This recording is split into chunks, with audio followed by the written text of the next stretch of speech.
Hi, so this blog is going to be about the stress on student teacher. This weekend I have been organising most of the lessons for next week. I've taken on literacy, which is out of my comfort zone, but I've taken it on as a challenge. I found myself this weekend really stressed and feeling really overwhelmed. I think it's just lack of curriculum content knowledge because I haven't been focusing on lower primary within the university structure. All my other planning has been for upper primary school. So as well as doing the literacy planning for this week, I'm also getting my head around the curriculum and where the students are at and what they can do, and just figuring out generally what they're capable of. Luckily, my mentor teacher is fantastic and I can contact her. I've been contacting her all weekend to help me out with this. But I just thought for this week, I would choose the actual stress on student teacher to reflect upon, because I think teachers are generally under a lot of pressure. But as a student teacher, it also has a lot of effect on us. Just Googling this, I found heaps of journal articles about student placements, student teacher placements, and how they determine how successful teachers are later on. So one study I found, you're going to have to bear with me because I've got the iPad going as well. One I found was actually done in Singapore. It's called Under Stress, the Concerns and Coping Strategies of Teacher Education Students. So they had read another study done in 1996, which is a questionnaire with 29 items. When they did this, it said, what coping strategies did you use to cope with any stress that you may have encountered during the practicum? And a few other questions along those lines. So from that, they decided that they wanted to do a larger study of it. And so they've done it in they've taken a cohort of student teachers. They've done one study after their first pract. They had to fill out a questionnaire, which was similar kind of questions. There was about 5 questions. Then after their second practicum, they had to do the same questionnaire, and then they've obviously done the data analysing and sorted it out. So the interesting things that came up from it was that so it wasn't actually being assessed that the student teachers were most concerned about. Basically, the things that came out on top were managing pupils' written work, which I'm having a lot of trouble with in year ones because I can't read what they write.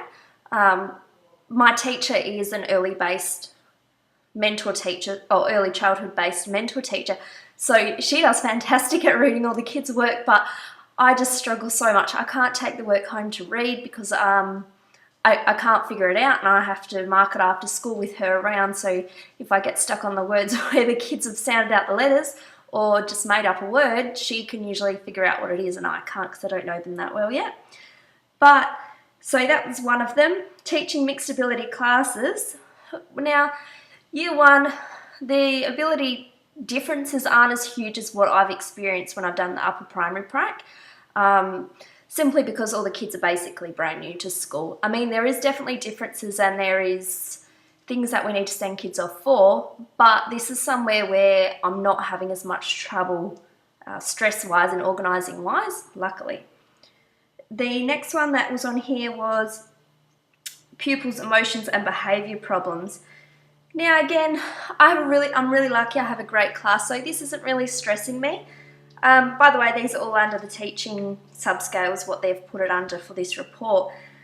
The next thing that come up is things like students with learning difficulties, managing group work, communicating concepts to pupils, delivering lessons, establishing rapport with pupils, and having high expectations. I mean, I'm feeling pretty comfortable with all of that at the moment. The main thing is delivering content because I'm not used to the younger children. But I think I'm doing okay at that.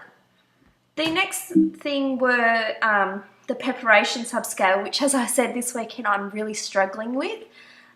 Just organising the equipment, making sure I've definitely got it all, because if I don't have it all, it's all going to go haywire. So Here in this study, it came up that most student teachers were mostly worried with preparing resources for lessons, writing detailed lesson plans, and selecting lesson content and managing time. They're the main things. They're the main things I'm having trouble with at the moment. Just managing time, preparing resources for lessons, and writing detailed lesson plans, it is taking me forever, especially with our lesson plans where we have been to write minute by minute basically for the whole lesson.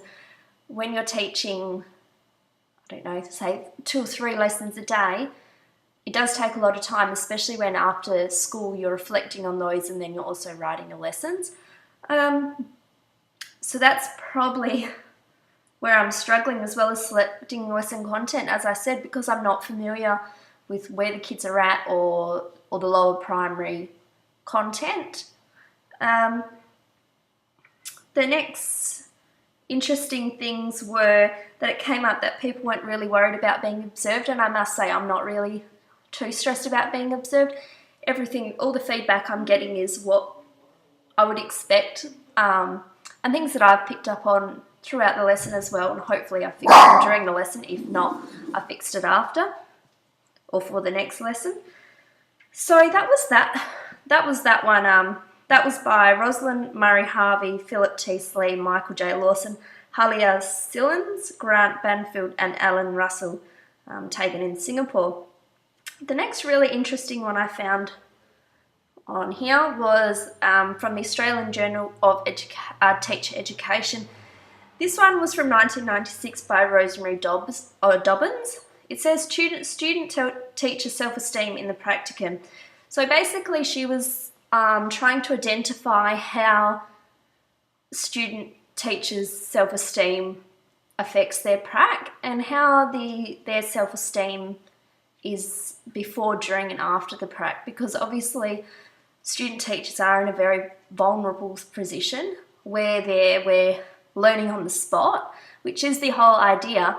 But if we crash and fail, or we lose the class interest, or we can't control the class, or something that happens within the lesson and the teacher has to step in, this is something we're paying for.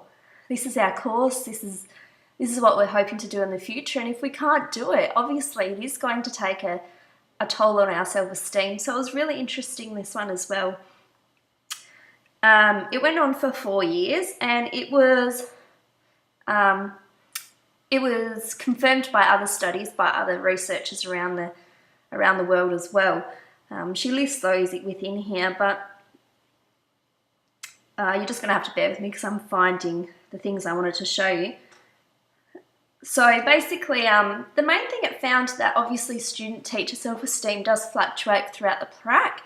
Basically, obviously if we have a great lesson, we feel great. If we have a lesson that goes terribly and we have to change it on the spot, or I don't know, something completely goes wrong, then it is taking a toll on our self-esteem, and we just have to be able to pick ourselves back up, which I know is what happens with a normal teacher. But I suppose it's just the experience in knowing that somebody's watching us and that we've failed in front of somebody. So that's the main thing that I found out. But then from there, she went on to research how a student-teacher self-esteem actually affects their ability to cope on prac. So I'll just find that bit.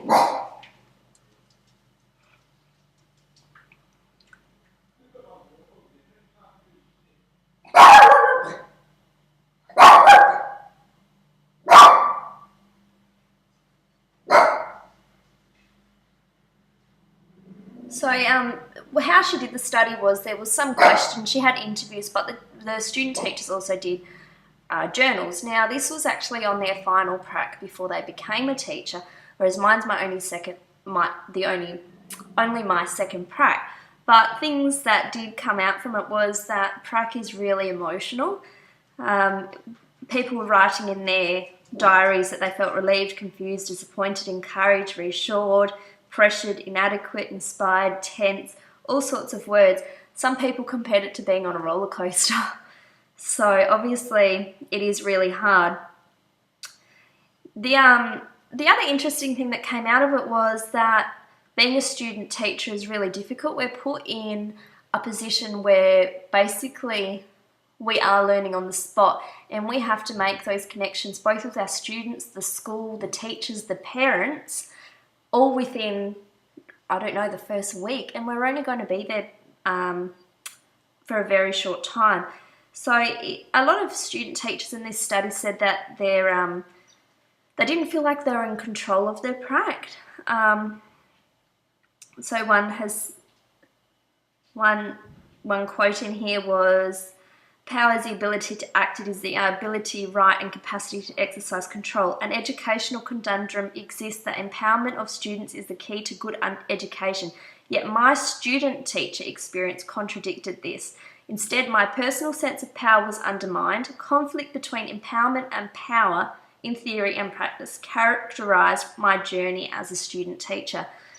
And that was, some student teachers in this study had comments such as, "You're only a student teacher, you're being a student teacher, you're only here part-time, you're only here for a short amount of time, so you just have to fit in."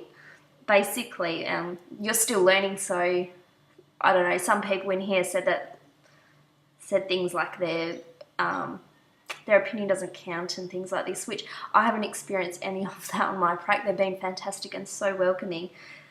But I suppose that is extra stress on top of what we do within the normal classroom and getting our head around everything. The other thing with student teachers was there's a lot of self-blame. So if something wasn't done properly or something didn't go wrong, we really blamed ourselves. And sometimes, I suppose, I can't think of an example at the moment, but if something goes wrong and it was out of our control, sometimes we take that personally, and that will affect our self-esteem, which it shouldn't be that way. So basically they've said that we should really try to concentrate on the positives from our lessons. Obviously we need to acknowledge the negatives or things that we could change and fix them, but this study was saying that we really need to, as student teachers, think about the positives. And if we think about the positives, then we're going to get positive feedback, we're going to feel positive about our ability to teach, which in turn is going to make our teaching very positive. So that's called the positive cycle, and it was really a huge part of this study as well. Now, negative self-esteem on prac, it was saying that it affects our communication skills and our ability to teach. I suppose if you're really feeling down and you feel like you've failed, you're probably not going to want to go to ask for help as well, which is probably when you need to. It was also saying that if we have a negative self-effect, it's affecting our learning on prac. One really thing that stood out for me in this study was it was saying that we shouldn't go into prac thinking that we were going to be assessed and it was a fail or pass unit and we had to prove ourselves and all of those kinds of things. We really needed to walk into it saying that this was a learning experience and take every opportunity we could just to learn and reflect and get as much feedback as we could and change from there, because that's the only way that we're going to grow. So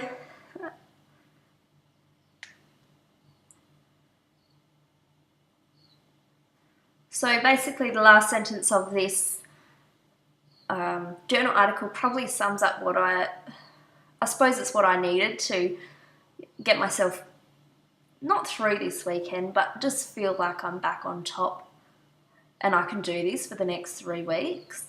And then it's just a road bump, that this weekend will be over, I'll go to school tomorrow, everything will be back to, back into normal routine and everything should succeed. And if it doesn't, it's just a road bump, and that's what our mentor teachers are for. So it says there needs to be a commitment by teacher educators to providing a practicum based on the notions of empowerment, collaboration and reflection. So that's really what I'm going forward with. Hope you enjoyed my reflection on this week. Thanks.